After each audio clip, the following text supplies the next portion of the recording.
Welcome everyone, I'm Petty Officer Andrew Johnson, and we're here today talking with the Secretary of the Navy. Thanks for joining us. All right, Mr. Secretary, so we've heard you've been doing some all-hands calls throughout the fleet. Are there any rumors or myths, something you want to set straight for us? You know, I have been doing a lot of all-hands calls. I've been doing it ever since I've gotten here. And some of the things that people are concerned about, I mean, they're concerned about the budget here and the uncertainty of what's going to happen. And we've got a little more certainty now in 14 and 15. But the worry that I have, and I tell them this at all hands calls, what happens in 16? What happens if we go back to sequester? They're concerned about our operations tempo and the fact that our cruises and our deployments are getting so long. And what that does to them, what it does to their families, what it does for planning and this sort of stuff. And, you know, I talk to them about things like we've gone back to, we're increasing CPay, both career CPay and career CPay premium. So if you've been at sea for more than 3 years, we're going to up your CPay. If you've been to sea for more than 3 years in a row, we're going to up it to premium. And if you're an E5 to an E9 and you've been to sea for 8 years during your career, you're going to get CPay premium regardless when you're assigned to a ship. They're concerned about retirement, and there's a commission studying retirement.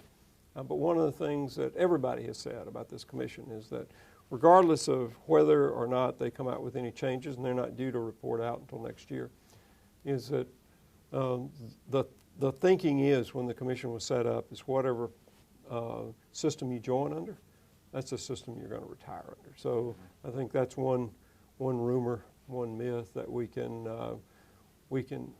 knock down. And as I said, a lot of it is just the uncertainty.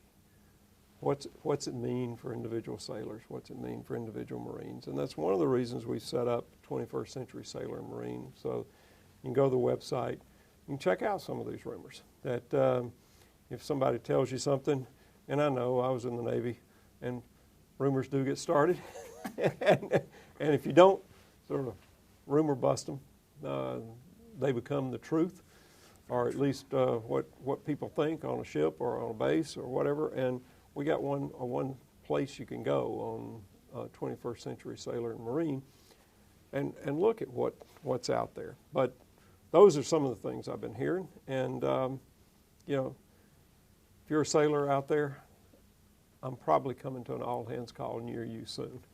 That's good to hear. I'm sure that they will all appreciate that. And my next question rolls right into some of the things that you've heard. We've all heard about the deployment length and the changes and the potential for the carrier strike group going to a regular 8-month deployment. Is that something that's going to be platform specific to the carrier groups, or how's that looking? It's going to start with the carrier groups and the surface combatants that go out with carrier groups. And you're right, it's going to be a 36-month cycle. 1 8-month deployment in that, but it's also when do you train up? When do you do maintenance? Getting those things very regular so people can plan, so that we know how long the deployment's going to be. Now, circumstances get a vote, so deployment may need to be extended.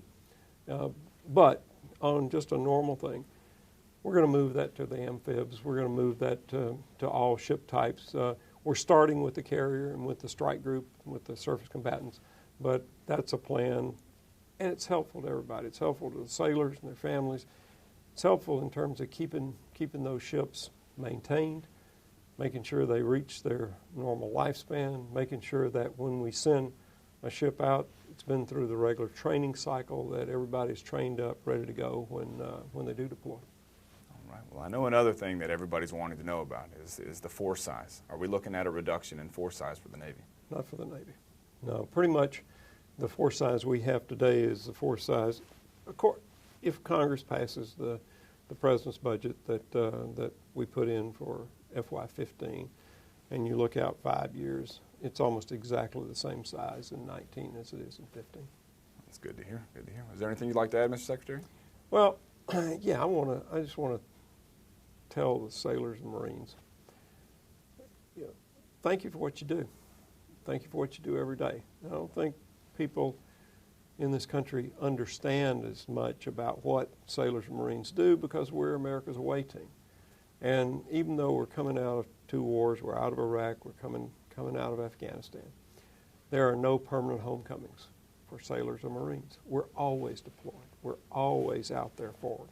And so America just doesn't get to see how skilled people are in the Navy, how professional they are, how patriotic they are, how intense they are about doing a great job. And so one of my jobs, I think, is to thank sailors and Marines for that and for the protection that they give all of us, the other 99% that don't serve in uniform, every day, whether that 99% recognizes or not. They should be, and I think they are, appreciative of the people standing the watch.